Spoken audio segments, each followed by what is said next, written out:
Alliance में फिलहाल ये कंफ्यूजन हो रही है और जिस इंडिया अलायंस की बैठक में कौन नेता शामिल हो रहा है और कौन नेता शामिल नहीं हो रहा है, इसको लेकर जो कंफ्यूजन बनी हुई है, इस पर सवाल जब ममता बनर्जी से पूछा गया तो ममता बनर्जी ने क्या कुछ कहा, आइए ये आपको सुनवा देते हैं। मेरे को पता जिसमें नहीं है उसमें आप क्यों हमको पूछ रहा है? मेरे को पता नहीं है, मेरे को जानकारी नहीं है, इसी के लिए मैंने बाहर में प्रोग्राम रख दिया नॉर्थ बंगाल टूर में। उधर में हमारा 6-7 दिन का प्रोग्राम है, तो मेरे को जानकारी होता तो हम थोड़ा ही प्रोग्राम रखता, हम जरूर जाते, लेकिन हमारे पास कोई जानकारी नहीं है, इसी के लिए हम नॉर्थ बंगाल टूर में जा रहा है।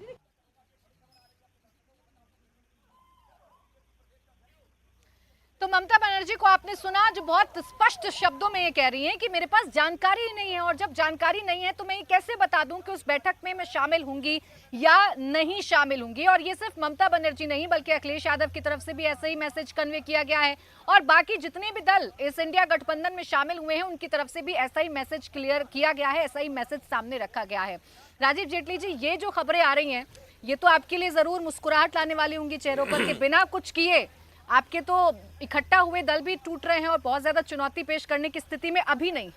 मैंने तो आपको पहले भी बोला कि ये टूटा हुआ ही था ये गठबंधन। आप देखिए, इंडिया या भारत ये जुड़ करके बनता है, इसके बीच में डॉट नहीं डाली जाती हैं, तो इन्होंने डॉट पहले ही डाल दी थी। उसका सीधा सीधा मतलब ये था कि हम सब एक दूसरे के केवल अपनी महत्वाकांक्षाओं के चलते एक दूसरे के साथ खड़े हैं। और आप ये देखिए, वक्त वक्त पे चाहे आपने देखा अखिलेश यादव हो चाहे ममता बनर्जी हो, इन्होंने अपमानित करने का भी काम किया अपने ही जो सीनियर पार्टनर जिसे कांग्रेस कहते हैं उसको। लेकिन किसी को किसी पर ट्रस्ट नहीं, किसी को किसी के ऊपर विश्वास नहीं है। ये अपने आप में दर्शा देता है कि जब गठबंधन के लोगों का आपस में एक दूसरे पर विश्वास नहीं है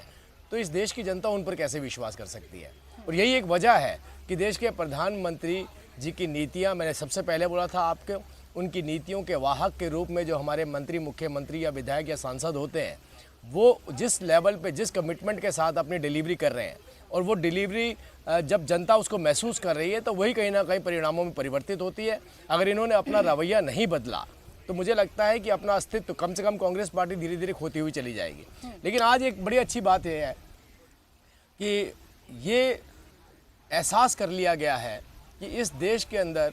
जो भी राजनीतिक पार्टी विकास की धारा बहाएगी या इस देश के गरीब या अंत्योदय के सिद्धांत के ऊपर चलेगी, वो राजनीतिक पार्टी कहीं पर भी किसी भी रूप में अपने किसी प्रचार के माध्यम से नहीं, अपनी डिलीवरी के माध्यम से हमेशा सत्ता और जीत हासिल करती चली जाएगी। तो आज ये सबसे अच्छी बात है कि हमारे देश की जनता ने इस चीज़ को महसूस कर लिया। मुझे लगता है कहीं ना कहीं ये एहसास अब जो इनके अलायंस पार्टनर हैं उनको भी हो चुका है कि देश के प्रधानमंत्री नरेंद्र मोदी जी को किसी भी रूप में चुनौती नहीं दी जा सकती, उनके और जनता के बीच के जुड़ाव को कभी भी तोड़ा नहीं जा सकता है। और जब हमें नहीं तोड़ा जा सकेगा तो हम कहां से, आपको लगता है, वो हमारे सामने खड़े हो सकते हैं, हमारे साथ मुकाबला कर सकते हैं। ठीक है आरती जी, जो ममता बनर्जी अभी कह रही थी कि जानकारी नहीं है तो मैं कैसे जाऊं, मुझे पता ही नहीं है कि कोई बैठक बुलाई गई है, ये कैसा गठबंधन है, ये कैसा अलायंस है जिसमें आप एक बैठक कॉल करते हैं, मल्लिकार्जुन खड़गे कांग्रेस के राष्ट्रीय अध्यक्ष एक बैठक कॉल करते हैं और आपके जो बड़े बड़े लीडर्स हैं इस अलायंस के, बड़े बड़े दल हैं, उन तक जानकारी ना पहुंचना? देखिए, इस अलायंस का सबसे बड़ा जो प्रॉब्लम है कि ये वाकई अगर इकट्ठे होके काम करता है तो इसमें जितने भी पार्टीज़ हैं उनके लिए, सबके लिए एग्जिस्टेंशियल थ्रेट बन जाता है कि दूसरी पार्टीज़ उनको खा जाएंगी। कांग्रेस के साथ भी इनफैक्ट यही था, जब तक इनफैक्ट पिछली बार भी ये थर्ड फ्रंट की बातें होती आ रही है, इनफैक्ट कई टाइम से बात हो रही है, लेकिन हर बार कांग्रेस के लिए ये बड़ी दुविधा है कि अगर बाकी पार्टीज़ को ये अकोमोडेट करते हैं तो कांग्रेस ऑलरेडी इतनी नीचे सतर पे आ चुकी थी, तो अगर बाकी पार्टीज़ को अकोमोडेट करे तो कांग्रेस क्या रिवाइव कर पाएगी कि नहीं। वैसे ही अगर टीएमसी भी अपना मैदान छोड़ देती है, आम आदमी पार्टी मैदान छोड़ देती है, समाजवादी पार्टी अपना मैदान छोड़ती है, जहाँ पे उनकी कोई एक रोल था, एक इन्फ्लुएंस था, एक पावर था,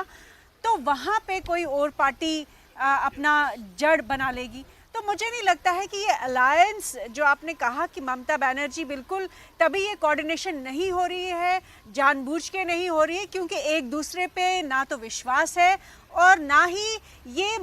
वाकई मानते हैं कि ये एक दूसरे के साथ काम करने से इनका किसी का भी भला होगा। अभी जिस स्थिति में हर्षवर्धन जी कांग्रेस है, वो स्थिति उसे कैसे समझाएंगे आप, उसे कैसे बताएंगे? क्योंकि किसी भी नेता ने अभी तक आके ये नहीं कहा कि हम अपनी हार की समीक्षा करेंगे। जितने भी नेता हैं, चाहे ट्विटर की टाइमलाइन देख लीजिए, चाहे उनके बयानों को ले लीजिए, हर एक नेता एक तो जनादेश को घुमा रहा है, एक तो वोट शेयर को घुमा रहा है और अपनी जीत बता रहा है। नहीं, कुछ नहीं मिलता तो ईवीएम पर ठीकरा फोड़ रहा है। नहीं प्राची, एक ज़रूरी बात जो मुझे लगता है कि जो लोग भी सुन रहे हैं अभी उनको समझ में आनी चाहिए। जब ये सारे लोग आपस में एक दूसरे को अपमानित कर रहे थे, जब 12 जून की बैठक 23 जून को चली गई थी पटना में होने वाली, और नीतीश कुमार जी का मुंह उस वक्त थोड़ा सा उतर गया था, और जब अभी फिर विधानसभा चुनाव के वक्त नीतीश कुमार लगभग रुआंसे हो गए, क्या बोला उन्होंने कहा, अरे देखिए कांग्रेस को तो चिंता ही नहीं है, हम ये गठजोड़ बना रहे हैं और कांग्रेस उसकी मीटिंग तक नहीं कर रही है। कांग्रेस की तरफ से क्या जवाब गया? उन्होंने कहा खड़गे जी नीतीश जी से बात कर लेंगे, हम उनको समझा लेंगे। यानी अब एक दूसरे को अपनी शर्तों पर लाने की कवायद इस तरह से हो रही है कि हम कुछ बड़े दिखें, और कांग्रेस पार्टी को लगता है कि पूरे देश में चूंकि एक बेस वोट उसके पास आ गया तो अब उसको दूसरे की बात सुनने की जरूरत नहीं। अब ये बहुत खतरनाक हो जाता है जब आप कहते हैं ना कि हम आपके मित्र हैं। जैसे हमारी आपकी मित्रता ही नहीं है तो ठीक है भाई, हम सड़क पे चल रहे हैं, हमसे क्या लेना। आप हमारे मित्र हो गए, हमारे साथ कुछ गड़बड़ होने जा रही है और आप हमारे साथ खड़े होने की बजाय उस समय करेंगे हाँ इसको एक और मारो भाई, इसने तो गलत किया, एक थप्पड़ और जड़ दो।